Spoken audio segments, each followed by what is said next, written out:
Hari ini, 26 Oktober 2025, kita hidup di sebuah zaman yang luar biasa.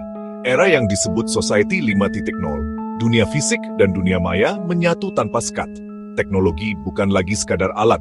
Ia adalah bagian dari napas kehidupan kita sehari-hari. Saya, sebagai mahasiswa keperawatan, melihat teknologi membantu kami belajar anatomi dengan lebih presisi. Ia juga menghubungkan pasien dengan layanan kesehatan lebih cepat. Namun, di balik kemudahan ini ada bayang-bayang gelap di ruang digital kita. Sebuah ancaman yang tak berbentuk fisik, tetapi bisa melukai lebih dalam. Ancaman itu bernama intoleransi digital. Apa itu intoleransi digital? Sederhananya, menolak menyerang merendahkan pandangan, keyakinan, atau identitas orang lain yang berbeda melalui platform digital. Bentuknya beragam, ujaran kebencian, hoaks pemecah belah, dan perundungan siber yang menyasar individu atau kelompok. Kampus seharusnya menjadi miniatur Indonesia yang ideal. Sebuah kawah candra di muka, tempat berbagai pemikiran, suku, agama, dan latar belakang bertemu untuk berdialog dan bertumbuh bersama. Namun, cermin idealisme itu mulai menunjukkan retaknya, terutama di ruang digital. Semua berawal dari sebuah unggahan di grup WhatsApp angkatan. Seorang teman membagikan poster kegiatan keagamaan dari keyakinan minoritas di kampus kami. Namun, apa yang terjadi selanjutnya di luar dugaan? Respons yang muncul bukan sekadar ketidaktertarikan. Beberapa mulai melontarkan komentar sinis dan mempertanyakan izin. Diskusi informatif berubah menjadi perdebatan sengit. Argumen tak lagi berbasis logika, tetapi sentimen kebencian, tuduhan tak berdasar, dan stereotip negatif. Muncul ajakan melaporkan kegiatan agar dibatalkan.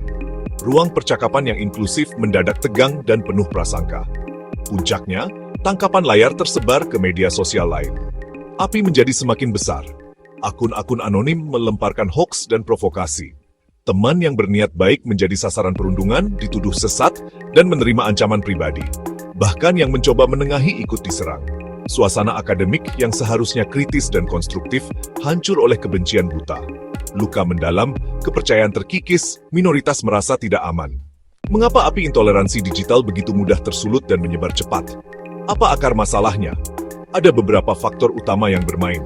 Sumber tak jelas, emosalar, malas cek fakta, Pancasila memudar. Pertama, banjir informasi dari sumber yang tidak jelas. Di era digital, semua orang bisa menjadi produsen berita. Sayangnya, banyak yang tak terverifikasi. Hoax, misinformasi, dan disinformasi menyebar seperti virus. Kita sering menerima informasi berbumbu kebencian tanpa tahu asal-usulnya. Kedua, algoritma menyajikan konten paling memancing reaksi. Kemarahan, kebencian, atau ketakutan lebih cepat viral. Saat identitas kita disentuh, emosi mendahului analisis. Jari lebih cepat mengetik daripada otak berpikir. Ketiga, budaya malas cek fakta, percaya judul bombastis dan gambar provokatif. Kita lebih cepat membagikan daripada mencari sumber kredibel. Akibatnya, tanpa sadar kita jadi bagian dari masalah. Terakhir, pudarnya pemahaman dan pengamalan nilai Pancasila di ruang digital. Kita hafal 5 sila, namun lupa menerapkannya sebagai kompas moral. Saat tak menetes ke hati dan perbuatan, ia kehilangan daya saring di badai informasi. Lalu, bagaimana kita keluar dari labirin intoleransi ini? Jawabannya ada di depan mata kita. Tertanam dalam fondasi negara ini, Pancasila. Pancasila bukan sekadar slogan usang. Ia kompas untuk bernavigasi di dunia digital yang kompleks. Mari menerjemahkan kelima sila menjadi tindakan nyata. Sila pertama, akui dan hormati keberagaman keyakinan. Di digital, jangan merendahkan ibadah dan simbol agama lain. Sebarkan pesan damai, bukan serangan. Sila kedua, memanusiakan manusia. Di balik akun ada martabat. Hindari perundungan dan ujaran kebencian. Tanya diri, adil dan beradabkah ini? Sila ketiga, jadilah agen persatuan. Utamakan konten yang merajut kebersamaan. Saat konflik, jadilah penengah bijak. Sila keempat, terbuka berdiskusi dengan hikmat. Sila kelima, perjuangkan keadilan informasi dan lawan hoaks yang merugikan rentan. Menerjemahkan Pancasila jadi tindakan digital bisa dimulai dari hal praktis. Ini soal aksi, bukan sekadar teori. Langkah pertama, saring sebelum sharing. Periksa kebenaran, cari sumber kredibel, bandingkan media terpercaya. Luangkan 1 menit untuk menelusur. 1 menit bisa mencegah dampak bertahun-tahun. Hormati perbedaan pendapat. Ruang digital adalah ruang publik. Serang argumen dengan data, bukan pribadi. Gunakan frasa yang santun. Pilih kata positif. Hindari kasar, sarkasme berlebihan dan ambigu. Lebihkan apresiasi dan dukungan. 1 komentar positif bisa mencerahkan hari seseorang. Menjadi warga Pancasila 5.0 adalah pilihan sadar. Jaga akal sehat dan hati nurani di arus informasi.